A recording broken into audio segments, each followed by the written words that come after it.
Why do I have to do that? Isn't that their mess? Shouldn't they clean it up? Isn't that their skill? Shouldn't they have to figure it out?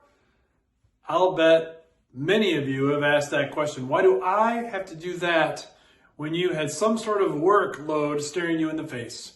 Whether that was in your home, or that was at your office, or that was at your school during your school years.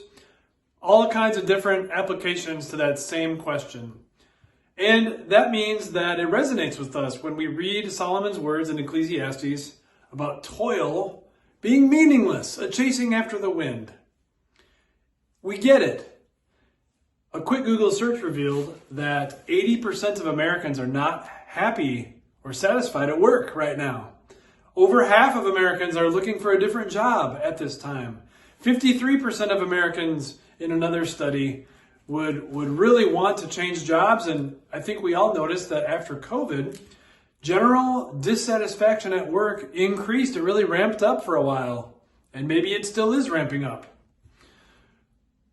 We get it when Solomon says, toil is meaningless. What's the point? We want to have purpose with our lives. We want to have purpose with our work. And what's the point if all you're doing is making money? Solomon went further as an old man who was a trillionaire. And he enjoyed all kinds of projects. He went to the nth degree, spared no expense. He could do anything he wanted, try anything he wanted, and he did that for much of his life. And in the end, he says, that was meaningless. Because what's the point when you give all this wisdom, all this effort, all this skill, you work so hard for so long, amass all this wealth, to hand it over to someone else after I'm gone, who doesn't have that same wisdom or skill, who didn't get out of bed in the morning with a lot of vim and vigor and do the work, and yet they get it, even though I worked for it and earned it? That is meaningless, Solomon said. He says it's meaningless because it was my effort, skill, and wisdom, and yet they're the ones who get possession. I have no control over whether they're going to be wise with what they have or foolish. And the more you have, the more frustrating that would be, right? Solomon writes this about the meaningless of toil, work, and having a lot because of it. He says, what do people get for all the toil and anxious striving with which they labor under the sun? All their days their work is grief and pain. Even at night their minds do not rest. This too is meaningless. What a miserable life if work is all about you. When you're lazy, it's all about you. And you're frustrated with work, don't want to do anything. When you're greedy, it's all about you. And even though you work very, very hard, as Solomon did, what you get is never enough, and then it's frustrating that you have to leave it to someone who didn't work for it. It's different, though, with God in the center. Listen to the next verse, verse 24.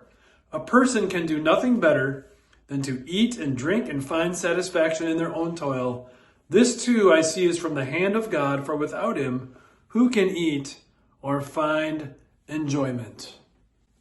Do you see satisfaction with work, contentment in life comes from the hand of God? It's the only way. You can't drum it up. You can't conjure it up in yourself. Satisfaction because of God is different than being lazy. It's actually energizing. You want to work harder when you're satisfied with who God is and what he has given you to work with in your life.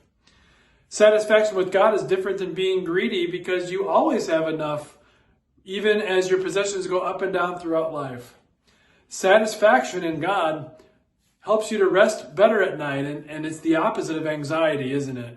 You are so enthralled that God has loved you eternally and has given you encouragement no matter what happened in the past, today, in the present, and going forward into the future, that you're glad to work with him, work for him.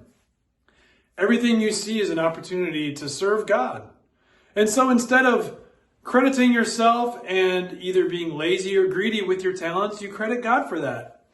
Instead of pondering how you can get more for yourself, you ponder more about how you can honor God and serve Him with what you have. It's almost like God has to turn the light on in our hearts that otherwise would be me first, in order to be able to find satisfaction in our work as a blessing and a gift from Him.